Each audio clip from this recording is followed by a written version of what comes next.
Hey, welcome to this episode of Look at Me, an Attention Whore.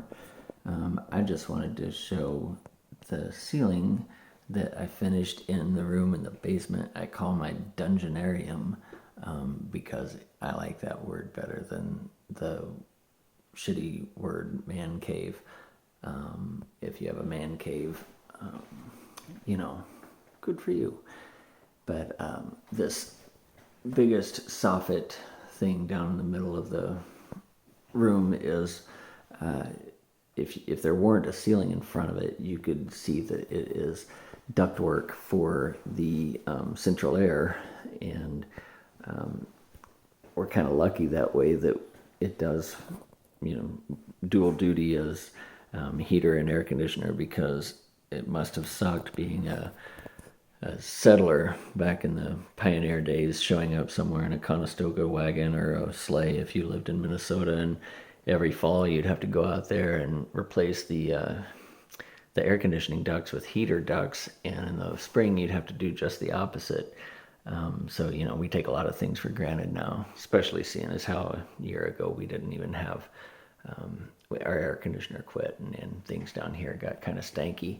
But that's, who cares? This wall color is green. I know it doesn't look green, but it is green. It's not as green as the other wall color, but it is green. And I know that because I paid for it. And when I went to Menards and I told the lady, I said, I'm not really sure I like the color green I picked out. She said, well, just bring it back. And I said, well, but it's already on the wall. And she said, no, it doesn't matter. We get a lot of people do that. They bring in paint that they didn't like after they've painted it. And I said, that sounds like cheating. She said, we send it back and the manufacturer marks it as, damaged and write it off. And, well, I guess that's why paint sometimes costs $30 a gallon, because there are assholes out there who don't think about what they're doing before they just, whatever. Kind of like, more tangents.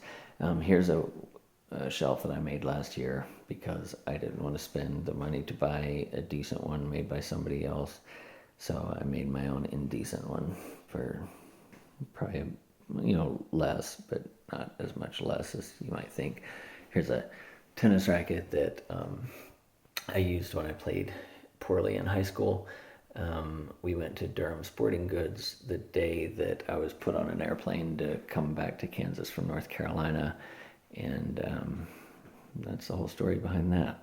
Now kids are spoiled and they have like a bag of 5 or 6 rackets. This is the box of a model. I do not have the car anymore, but I do have the box in which the model arrived. So we have our memories. More ceiling, shelf with stuff for watching on the treadmill. I built this thing here for hanging medals. On my birthday, I did some dado cutting and some joining with biscuits, which is not a euphemism at all. It's stuff you do when you need to make wood into a shape that you decided and not, Jesus or God did. Hung these bullshit things on the wall some time ago because I thought maybe it'd look like a shitty Chili's restaurant or something, Here, this is a Camel pool cue, which Camel used to give you these things called C notes or Camel bucks when you bought cigarettes. And it was a really, really good idea for their marketing and a really bad idea for the rest of the world, because for 2 free t-shirts that you got, I had a new habit, bastards. And I don't know why kids will still continue to start smoking when we know what we do know about smoking now, and them not giving you C notes anymore. So it's kind of a lose-lose, and kids still start smoking. So stupid kids.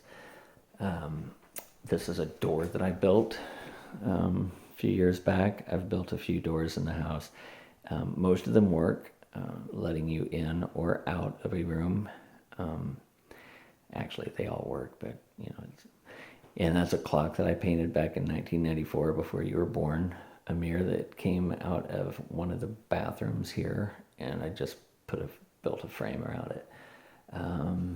The floor is these tiles, so if I fall down, I won't break a hip, maybe.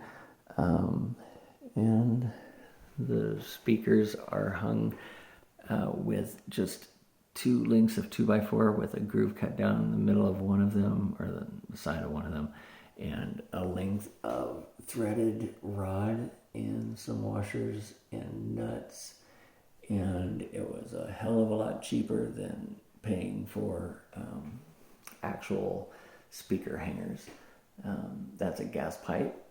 I imagine that's how we get gas in our cars. I don't know. I'm so rich. I don't do that kind of thing. Kidding.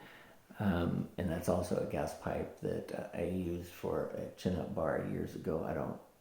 I can't do more than one pull-up probably now, because I'm old and also weak, it turns out. So anyway, until probably maybe never again. Oh, that's a north sign. And yes, I'm poor enough with directions that I had to actually think through which wall to put that on. Yeah, so that's north. Until maybe never again. That's it.